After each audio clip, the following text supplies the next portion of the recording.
ದೇವರ ಪರಿಶುದ್ಧ ನಾಮಕ್ಕೆ ಸ್ತೋತ್ರವಾಗಲಿ. ಸಮಯದಲ್ಲಿ ದೇವರ ವಾಕ್ಯವನ್ನು ಧ್ಯಾನಿಸೋಣ.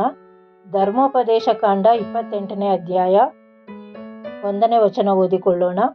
ನೀವು ನಿಮ್ಮ ದೇವರಾದ ಯೆಹೋವನ ಮಾತನ್ನು ಶ್ರದ್ಧೆಯಿಂದ ಕೇಳಿ, ನಾನು ಈಗ ನಿಮಗೆ ಬೋಧಿಸುವ ಆತನ ಆಜ್ಞೆಗಳನ್ನೆಲ್ಲ ಅನುಸರಿಸಿ ನಡೆದರೆ ಆತನು ಭೂಮಿಯ ಮೇಲಿರುವ ಎಲ್ಲ ಜನಾಂಗಗಳಿಗಿಂತಲೂ ನಿಮ್ಮನ್ನು ಉನ್ನತ ಸ್ಥಿತಿಗೆ ತರುವನು.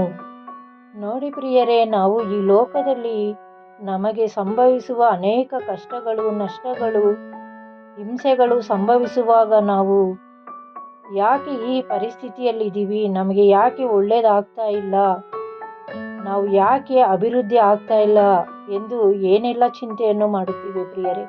ಆದರೆ ದೇವರ ವಾಕ್ಯವು ಹೇಳುತ್ತಿದೆ, ನೀವು ನಿಮ್ಮ ದೇವರಾದ ಯೆಹೋವನ ಮಾತನ್ನು ಶ್ರದ್ಧೆಯಿಂದ ಕೇಳಿ, ನಾನು ಈಗ ನಿಮಗೆ ಬೋಧಿಸುವ ಆತನ ಆಜ್ಞೆಗಳನ್ನೆಲ್ಲ ಅನುಸರಿಸಿ ನಡೆದರೆ.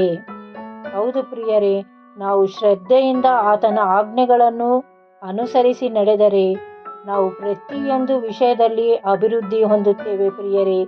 ನಾವು ಯೋಸೇಫನನ್ನು ನೋಡುವಾಗ, ಯೋಸೇಫನು ತನಗೆ ಬಂದಂಥ ಕಷ್ಟಗಳಲ್ಲಿ, ಶೋಧನೆಗಳಲ್ಲಿ, ಹಿಂಸೆಗಳಲ್ಲಿ ಆತನು ತಾಳ್ಮೆಯಿಂದ ಅದನ್ನು ಎದುರಿಸಿ ದೇವರಲ್ಲಿ ಶ್ರದ್ಧೆಯಿಂದ ಭಯಭಕ್ತಿಯುಳ್ಳವನಾಗಿ ಜೀವಿಸಿದನು.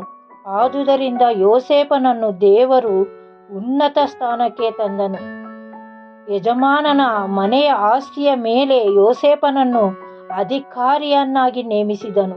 ಏಕೆಂದರೆ ಆತನಿಗೆ ಬಂದಂಥ ಕಷ್ಟಗಳಲ್ಲಿ, ಹಿಂಸೆಗಳಲ್ಲಿ, ದುಃಖಗಳಲ್ಲಿ ತಾಳ್ಮೆಯಿಂದ ಎದುರಿಸಿ ದೇವರಲ್ಲಿ ಆತನು ಶ್ರದ್ಧೆಯಿಂದ ಆತನಲ್ಲಿ ಭಯಭಕ್ತಿಯುಳ್ಳವನಾಗಿ ಜೀವಿಸಿದನು ಪ್ರಿಯರೇ. ಅದೇ ರೀತಿಯಾಗಿ ನಾವು ಈ ಲೋಕದಲ್ಲಿ ನಮಗೆ ಸಂಭವಿಸುವ ಕಷ್ಟಗಳು, ನಷ್ಟಗಳು, ಶೋಧನೆಗಳು ಇದ್ದರೂ ನಾವು ಶ್ರದ್ಧೆಯಿಂದ ದೇವರ ಆಜ್ಞೆಗಳನ್ನು ಕೈಕೊಂಡು ನಡೆದರೆ ದೇವರು ತಕ್ಕ ಸಮಯದಲ್ಲಿ ನಮ್ಮನ್ನು ಮೇಲಕ್ಕೆ ತರುವನು ಪ್ರಿಯರೇ.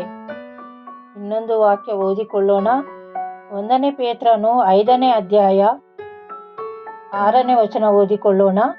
ದೇವರ ತ್ರಾಣವುಳ್ಳ ಹಸ್ತದ ಕೆಳಗೆ ನಿಮ್ಮನ್ನು ತಗ್ಗಿಸಿಕೊಳ್ಳಿರಿ, ಆತನು ತಕ್ಕ ಸಮಯದಲ್ಲಿ ನಿಮ್ಮನ್ನು ಮೇಲಕ್ಕೆ ತರುವನು. ಹೌದು ಪ್ರಿಯರೇ, ನಾವು ಕಷ್ಟದಲ್ಲಿ, ಶೋಧನೆಯಲ್ಲಿ, ಅನೇಕ ಹಿಂಸೆಗಳು ಬಂದಾಗ ನಾವು ತಾಳ್ಮೆಯಿಂದ ಅದನ್ನು ಸಹಿಸಿಕೊಳ್ಳಬೇಕು. ಯಾವುದೇ ಒಂದು ಪರಿಸ್ಥಿತಿ ಇದ್ದರೂ ನಾವು ಶ್ರದ್ಧೆಯಿಂದ, ಅಂಥ ಪರಿಸ್ಥಿತಿಯಲ್ಲಿ ನಾವು ಶ್ರದ್ಧೆಯಿಂದ ದೇವರ ಆಜ್ಞೆಗಳನ್ನು ಕೈಗೊಂಡು ನಡೆದರೆ ಆತನು ನಮ್ಮನ್ನು ಉನ್ನತ ಸ್ಥಿತಿಗೆ ತರುವನು ಪ್ರಿಯರೇ. ಯೋಸೇಫನ ಹಾಗೆ ಕಷ್ಟಗಳಲ್ಲಿ, ದುಃಖಗಳಲ್ಲಿ, ಶೋಧನೆಗಳಲ್ಲಿ ಸಹಿಸಿಕೊಂಡು ತಾಳ್ಮೆಯಿಂದ ನಾವು ಜೀವಿಸಿದರೆ ಯೋಸೇಫನನ್ನು ಉನ್ನತ ಸ್ಥಿತಿಗೆ ತಂದಂಥ ದೇವರು ಈ ಸಮಯದಲ್ಲಿ ನಿಮ್ಮನ್ನು ಕೂಡ ಉನ್ನತ ಸ್ಥಿತಿಗೆ ತರುವನು ಪ್ರಿಯರೇ. ಆದುದರಿಂದ ಪ್ರತಿಯೊಬ್ಬರೂ ಕಷ್ಟಗಳಲ್ಲಿ, ದುಃಖಗಳಲ್ಲಿ, ಶೋಧನೆಗಳಲ್ಲಿ ನಿಮ್ಮನ್ನು ನೀವು ತಗ್ಗಿಸಿಕೊಂಡು ದೇವರ ಎದುರಿನಲ್ಲಿ ಪ್ರಾರ್ಥಿಸುವುದೇ ಆದರೆ ಯೋಸೇಫನನ್ನು ಆಶೀರ್ವದಿಸಿದಂಥ ದೇವರು ಈ ಸಮಯದಲ್ಲಿ ನಿಮ್ಮನ್ನು, ನನ್ನನ್ನು ಆಶೀರ್ವದಿಸುತ್ತಾನೆ ಪ್ರಿಯರೇ. ಆದುದರಿಂದ ನಾವು ಪ್ರತಿಯೊಬ್ಬರೂ ಕಷ್ಟಗಳ ಸಮಯದಲ್ಲಿ ನಾವು ತಾಳ್ಮೆಯಿಂದ ಇದ್ದು ಶ್ರದ್ಧೆಯಿಂದ ಆತನ ಆಜ್ಞೆಗಳನ್ನು ಅನುಸರಿಸಿ ನಡೆಯಬೇಕು ಪ್ರಿಯರೇ. ಈ ಸಮಯದಲ್ಲಿ ಚಿಕ್ಕ ಪ್ರಾರ್ಥನೆ ಮಾಡಿಕೊಳ್ಳೋಣ. ಸ್ತೋತ್ರ ಸ್ತೋತ್ರ ಸ್ತೋತ್ರ ಪರಿಶುದ್ಧಾತ್ಮನೇ, ಸ್ತೋತ್ರಪ್ಪ. ಈ ಸಮಯಕ್ಕಾಗಿ ಸ್ತೋತ್ರ ಕರ್ತನೆ, ವೇಳೆಗಾಗಿ ಸ್ತೋತ್ರ ರಾಜ. ಈ ಸಮಯದಲ್ಲಿ ಕರ್ತನೆ, ಹೌದು ಕರ್ತನೆ, ಈ ಲೋಕದಲ್ಲಿ ಬರುವಂಥ ಎಲ್ಲ ಕಷ್ಟಗಳು, ದುಃಖಗಳು, ಹಿಂಸೆಗಳು ಬಂದಾಗ ಕರ್ತನೆ ನಾವು ತಾಳ್ಮೆಯಿಂದ ಅದನ್ನು ಎದುರಿಸಿ ಅಪ್ಪ ನಿನ್ನಲ್ಲಿ ಭಯಭಕ್ತಿಯುಳ್ಳವರಾಗಿ ನಿನ್ನ ಆಜ್ಞೆಗಳನ್ನು ಗೈಕೊಂಡು ನಡೆಯುವಂತೆ ನಮ್ಮೊಬ್ಬೊಬ್ಬರನ್ನು ಬಲಪಡಿಸು. ಹೌದು ಕರ್ತನೆ, ಯೋಸೇಫನು ಕರ್ತನೆ ಅಪ್ಪ ಈ ಲೋಕದಲ್ಲಿ ಬರುವಂಥ ಹಿಂಸೆಗಳು, ಶೋಧನೆಗಳು ಇದ್ದರೂ ಕರ್ತನೆ ತಾಳ್ಮೆಯಿಂದ ನಿನ್ನಲ್ಲಿ ಭಯಭಕ್ತಿಯುಳ್ಳವನಾಗಿ ಜೀವಿಸಿದನು ಕರ್ತನೆ. ಆಗ ನೀನು ಯೋಸೇಫನನ್ನು ಉನ್ನತ ಸ್ಥಿತಿಗೆ ತಂದಂಥ ದೇವರು ಕರ್ತನೆ.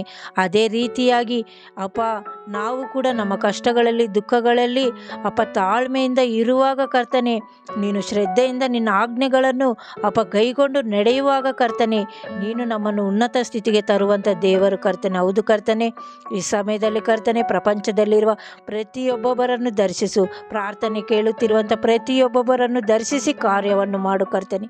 ಈ ಚಿಕ್ಕ ಪ್ರಾರ್ಥನೆ ಯೇಸುವಿನ ಪರಿಶುದ್ಧ ದಿವ್ಯನಾಮದಲ್ಲಿ ಬೇಡಿ ಹೊಂದಿದ್ದೇನೆ ತಂದೆಯೇ, ಆಮೇನ್.